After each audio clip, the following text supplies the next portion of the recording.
So you're a beginner in Guild Wars 2 and you don't know what to do with all the stuff in your inventory? Don't look further. In this guide I will tell you how to manage your inventory and have a clean inventory. I'm Surma, and let's jump right in. So let's start out with the basics.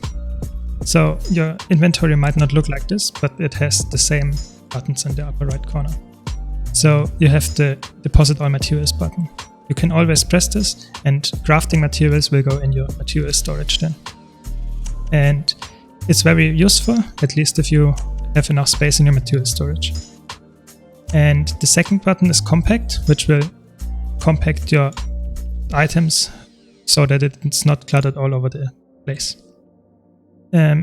Both of these buttons help to clean your inventory, but in general it's not solving the issue.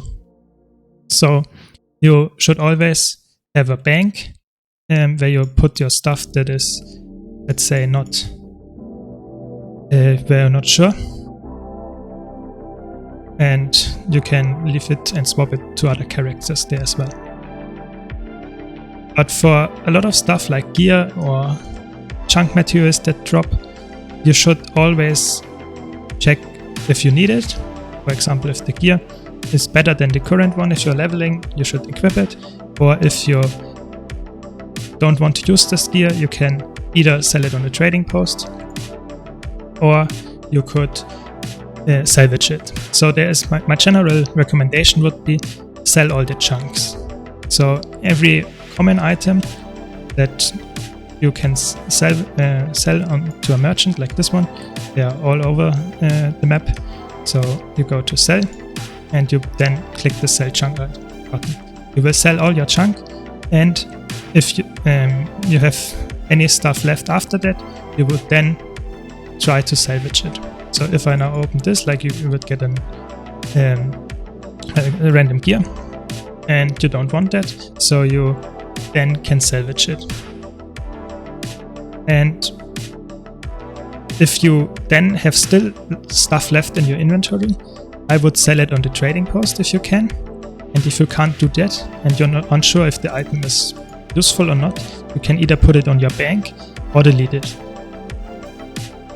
I would recommend, if you have enough space, to save it, but in the beginning you probably don't have enough space, so you have to be really careful what to keep and what to delete. I can't give you any tips there. If you really want to be sure, you can check out the wiki if this item is useful. So at first you start out with only 5 back slots, I think, and you have way more little space than this. So you can increase this by either buying bags from merchants or the trading post. So in the trading post, if you go here to inventory bags, you then can select the size. So let's say 10 slots, and you will find really cheap stuff for around 11-12 silver.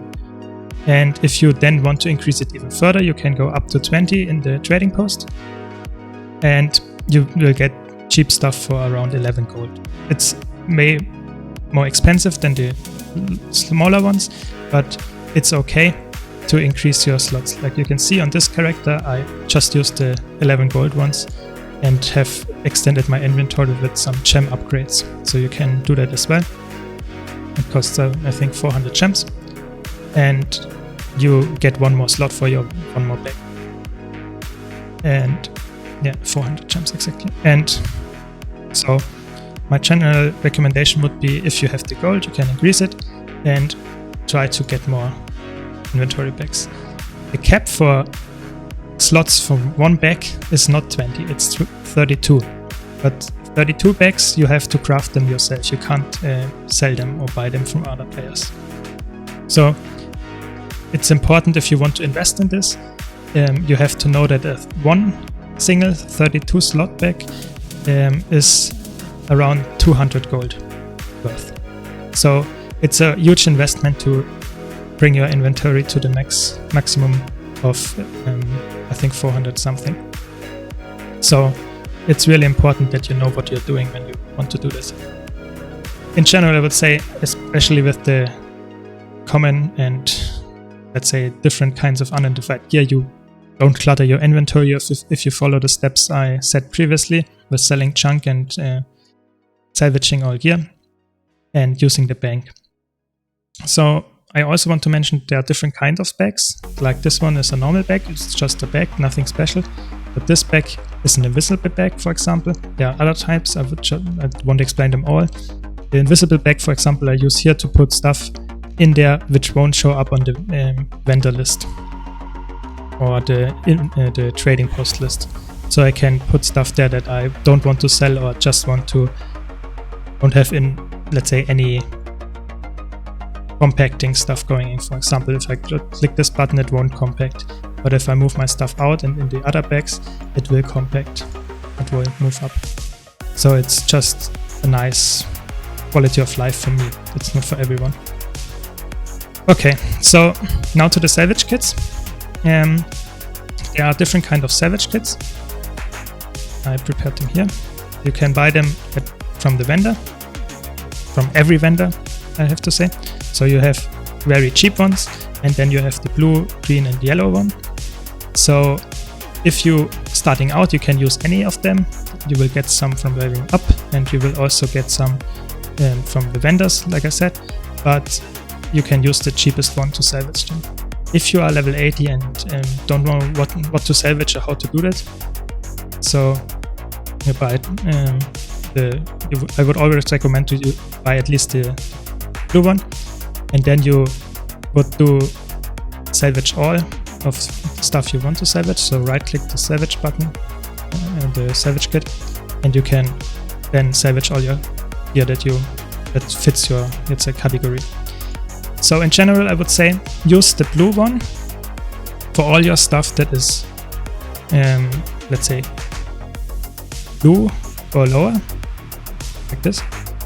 You can also use the green one, but it's more expensive, like you can see here.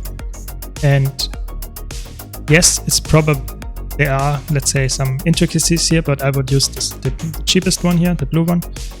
And the rare one for level 80 or level 76 and higher rare gear to get some chances of ectos, globs of ectoplasm, because they are quite expensive. So always use the rare one for salvaging rare stuff. And exotics, for that matter. So you can buy those. You can see it's rather expensive, the rare one, so don't waste it on lower level material, low level gear. And if you want to, let's say, get a little bit more advanced, you can even use the so-called Mystic Salvage Kit. How do you get this? So you have to combine the 3 different kinds of salvage kits with 3 Mystic Stones and use the Mystic Forge. You can then forge it like this. I just used the Mystic Forge conduit, but you can also go to the Mystic Forge in Lion's Arch, for example. And you forge it, and you will get the Mystic Salvage Kit that has 250 usage.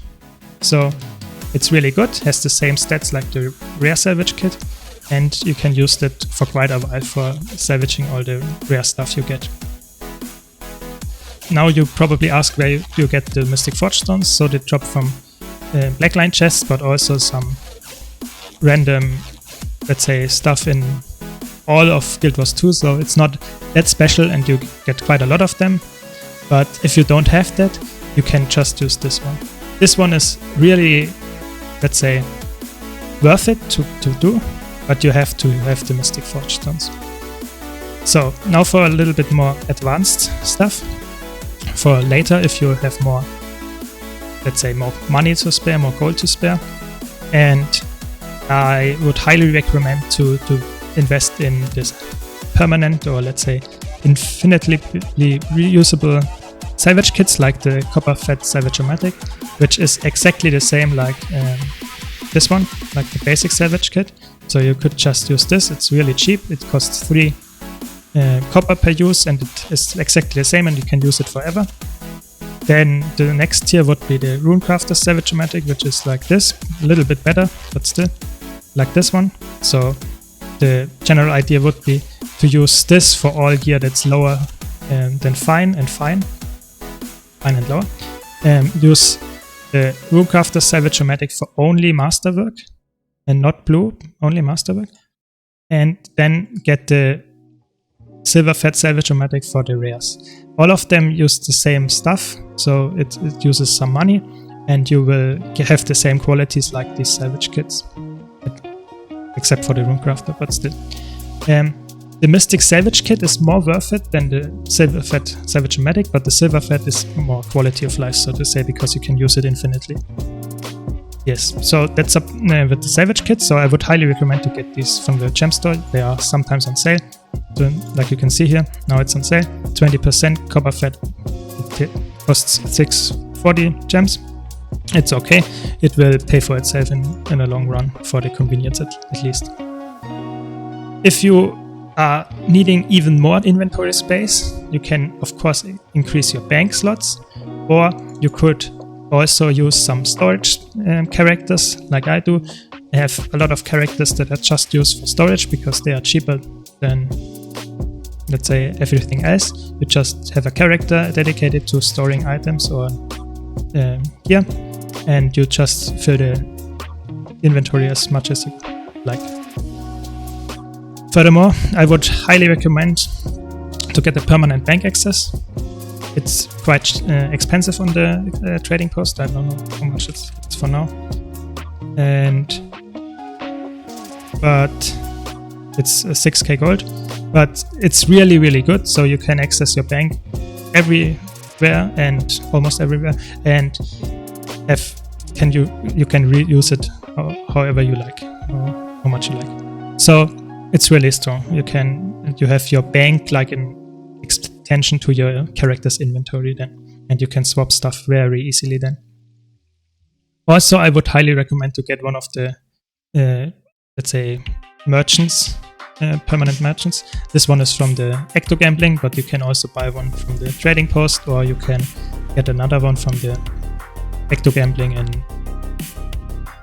the Crystal Oasis. And you don't want to Ecto Gamble, you always lose, or most of the time you will lose. You want to do that for the sell tab. You can even move while doing that, so it's a really good one, and you can just access it from anywhere you want and just sell your stuff you don't like. You know, it's really convenient. So I would highly recommend to get. Also, of course, the permanent trading post express is also very good to sell your to get your stuff you buy or sell the money you get really easily. But that's of course a lot of gold investment and not for everybody. So let me quickly show also, if you are really let's say in the desperate need of getting more inventory space, you could of course also use a guild bank. Like I have a personal guild bank, just have a lot of stuff there, and you can deposit stuff there. It's a lot of time investment to get there, and it's probably not worth it for most players, but you can do that if you're really desperate. So if you found this video helpful, please leave a like and let me know in the comments if you want to have any more guides like this, and please consider subscribing if you want to see more content like this. And thanks a lot for watching. Hope to see you in the next video.